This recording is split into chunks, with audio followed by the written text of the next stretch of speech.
Bismillahirrahmanirrahim. Assalamualaikum students. How are you? Hope so all of you are fine. बेटा जी आज हम लोग grade 6 की सोशल स्टडीज़ पढ़ेंगे जिसमें हमारा यूनिट नंबर 2 है the Indus valley civilisation and the Aryans. बेटा जी Indus valley civilisation and the Aryans, इसमें हम लोग इंडस वैली सिविलाइजेशन के बारे में लास्ट लेक्चर में पढ़ चुके हैं। आज हम लोग पढ़ेंगे आर्यंस के बारे में।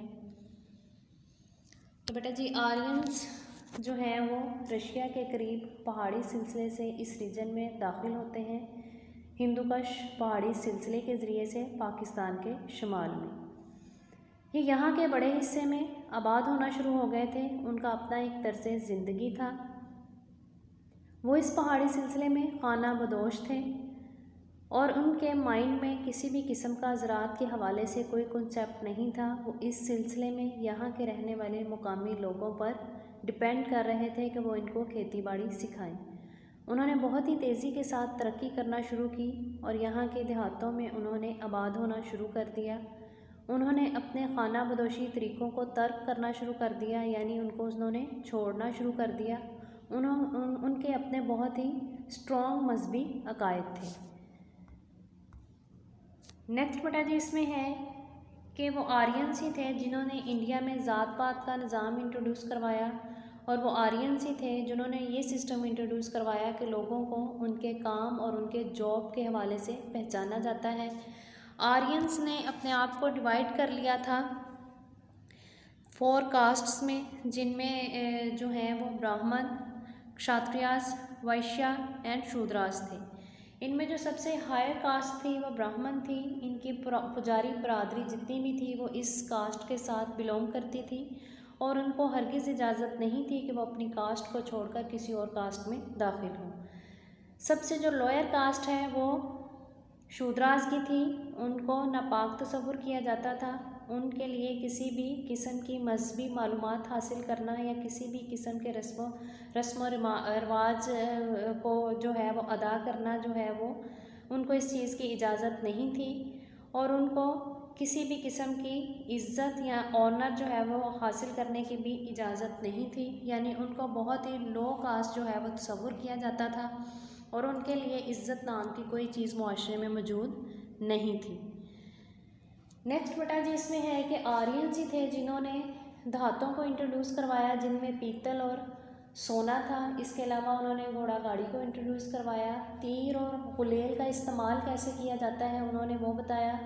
लेकिन उनके बारे में जो सबसे अनोखी बात थी वो ये थी कि उन्होंने अपने पीछे किसी भी किस्म के कोई असरात नहीं छोड़े, किसी भी किस्म का कोई ऐसा ढांचा नहीं छोड़ा जिसको देखकर उनके तर्ज़ ज़िंदगी के बारे में अंदाज़ा लगाया जा सके।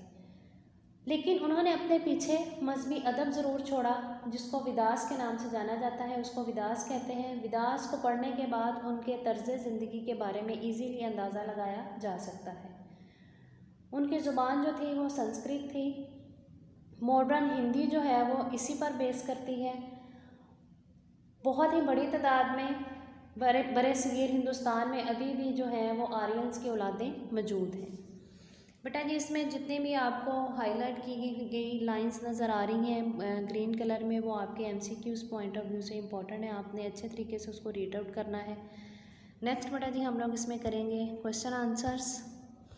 तो फॉर क्वेश्चन नंबर 1 और 2 हम लोग लास्ट लेक्चर में कर चुके हैं। आज क्वेश्चन नंबर 3 से लेकर क्वेश्चन नंबर 6 तक हम लोग डन करेंगे। क्वेश्चन नंबर 3 है हमारे पास, what 2 questions about this civilisation remain unanswered to date. कौन से ऐसे 2 क्वेश्चंस हैं जिनका अभी तक आंसर नहीं मिल सका इस तहजीब के बारे में। The 2 questions are as following, what their writing means and how the civilization ended. कि उनके लिखने का क्या मतलब था, जो लिखे हुए उनकी जो इबारात मिली हैं उनके क्या मतलब हैं, ये आज तक इस चीज़ का आइडिया नहीं हो सका। और इस तहजीब का ख़ात्मा कैसे हुआ था, ये ख़त्म कैसे हुई थी, इसके बारे में अभी तक अंदाज़ा नहीं लगाया जा सका। Right, what do you know about Aryans. Aryans came to South Asia from Central Asia in search of food. वो खाने की तलाश में यहाँ पर आए थे। दे वर नोमैड्स, वो खाना बदोश थे। They depend on animals, milk and flash and they were warriors. वो खाने के लिए डिपेंड करते थे जानवरों के दूध और गोश्त पर, और वो जंगजू थे। How do we know about Aryans? Aryans settle down in villages under rajas. They divided themselves in 4 castes: Brahman, Kshatriyas, Vaishyas and Shudras. Their language was Sanskrit. Question number 6 है, what did the Aryans learn from the local people? उन्होंने मकामी लोगों से क्या चीज़ सीखी थी?